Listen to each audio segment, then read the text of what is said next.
future and to long-term stability and prosperity in the Horn of Africa. Excellencies, we meet at a moment of profound global transition. In this era of uncertainty, Africa's strength will lie in a union that is confident and united. As we approach the African Union Silver Jubilee, the moment marks a transition from foundational unity to functional sovereignty. Sovereignty means owning our narrative. Through initiatives like Pulse of Africa, we amplify African voices because development is never complete without our story. Africa can contribute stability, scale, and solutions to a changing world. But we must do more than respond to crisis. We must shape agendas, turning vision into action, and leading with purpose. Every river we manage, every city we design, and every digital platform we deploy must generate resilient opportunity and dignity. By 2063, Africa will be defined by what we secure, what we sustain, and what we share. Ladies and gentlemen, this is our moment, and this is our responsibility. To conclude, I extend my appreciation to our outgoing chairperson, President João Lorenzo, for his leadership and service to our union. I also warmly congratulate our new incoming chairperson and wish him success in guiding Africa forward. God bless Ethiopia. God bless Africa. I thank you.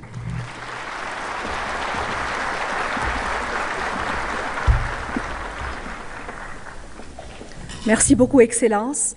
Et maintenant, j'ai l'insigne honneur d'inviter Son Excellence António Guterres, secrétaire général de l'Organisation des Nations Unies, à donner son allocution. Excellence, vous avez la parole.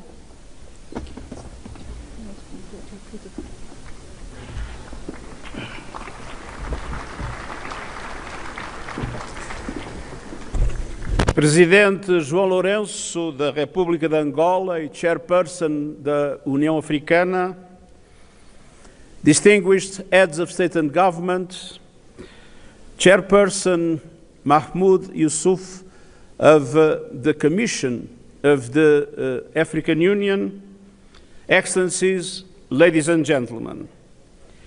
In a world filled with division and mistrust, the African Union is a flagship for multilateralism. My gratitude runs deep.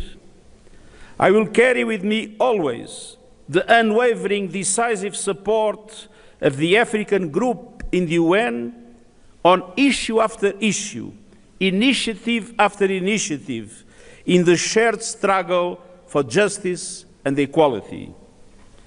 Your solidarity has not only strengthened our efforts, it has moved me deeply, and I will never forget it.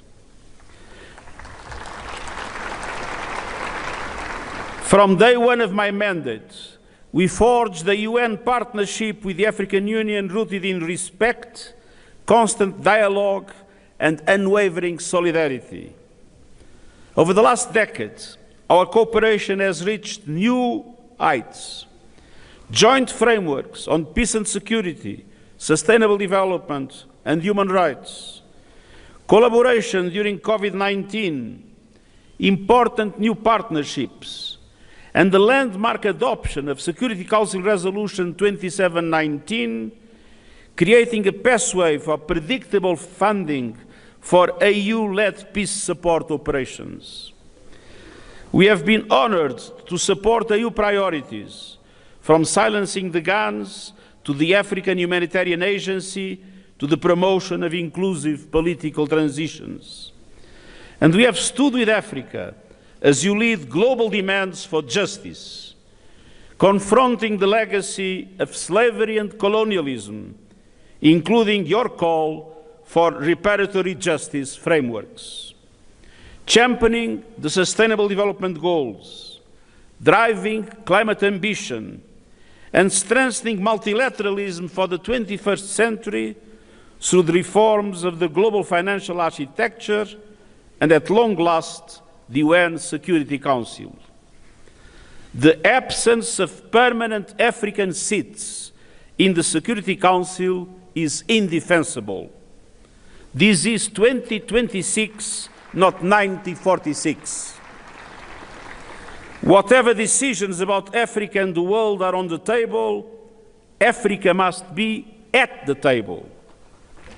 Excellencies, these priorities inform the Pact for the Future, shaped by African leadership and the UN80 initiative to strengthen UN support to Africa and beyond. Looking ahead, we continue to have three major areas of focus. First, peace. In Sudan, the parties must commit to an immediate cessation of hostilities and resume talks towards a lasting ceasefire and comprehensive, inclusive, and Sudanese-owned political process. In South Sudan, the EU's high-level ad hoc committee provides an important chance to revive political dialogue and prevent renewed conflict. In the Democratic Republic of the Congo, commitments must be honored, starting with an immediate ceasefire in the respect of the territorial integrity of the RDC. In the Central African Republic, political and security gains must be consolidated. And in Libya, all actors must advance a Libyan-led process supported by the United Nations Support Mission. Across West Africa and the Sahel, coordinated efforts are essential to end cycles of violence, terrorism, and displacement. And this Somalia, sustained and predictable funding for the EU support and stabilization mission is vital. I regret the Security Council's lack of consensus for finance through assessed contributions. If the mission of the EU in Somalia did not warrant global support, what would? More broadly, we are reviewing peace operations to ensure mandates are realistic, sequenced and well-resourced, and supported by clear transition strategies. Excellences, deuxièmement, l'action économique. Les pays en développement font face à un déficit de financement vertigineux des objectifs de développement durable de 4 000 milliards de dollars par an. Dans le même temps, l'Afrique perd chaque année davantage en remboursement de la dette et en flux financiers illicites qu'elle ne reçoit d'aide. Parallèlement, les pays africains paient des taux d'emprunt jusqu'à 8 fois supérieurs à ceux des économies avancées. Nous devons tripler la capacité de prêt des banques multilatérales de développement, mobiliser davantage de financement privé, réduire les coûts et les risques d'emprunt et soutenir les pays en situation d'endettement, de surendettement, et réformer l'architecture financière internationale afin de garantir aux pays en développement, et notamment aux pays africains, une voix et une participation pleine et entière dans les institutions financières et les prises de décision. La communauté internationale doit aussi assumer pleinement ses responsabilités dans la lutte contre le blanchissement de l'argent, l'évasion fiscale et les flux financiers illicites. Excellencies, third, climate action. Your team underlines the urgency of resilient water and sanitation systems in a warming planet. The science is unequivocal. The planet will overshoot the 1.5 degrees Celsius limit. Our common task is to make that overshoot as small, short, and safe as possible. The G20 accounts for close to 80% of global emissions, and they must deliver major reductions this decade. Meanwhile, Africa, with 60% of the world's best solar potential, can become a clean energy powerhouse. Yet Africa receives only 2% of global clean energy investment. After contributing almost nothing to the crisis, Africa faces faster than average warming. Adaptation must be a priority, and that requires developed countries tripling adaptation finance and mobilizing the $1.3 trillion a year for developing countries by 2035, as agreed in Baku. Scaling up the Loss and Damage Fund and accelerating a just, orderly and equitable transition from fossil fuels to renewables.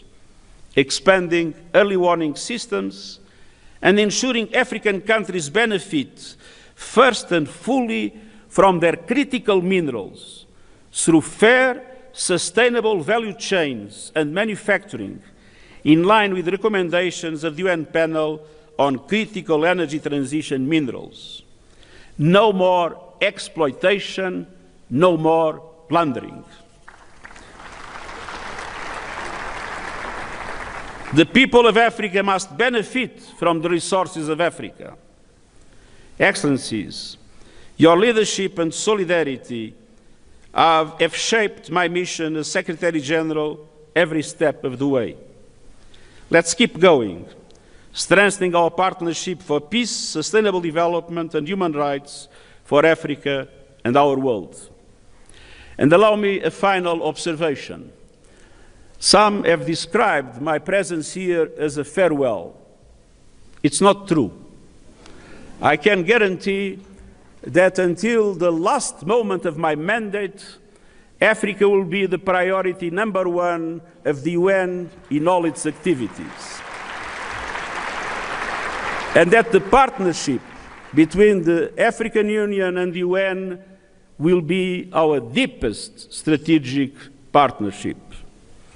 And after the 31st of December, I can guarantee that wherever I will be, whatever I will be doing, in the center of my concerns and of my active solidarity, there will be Africa always.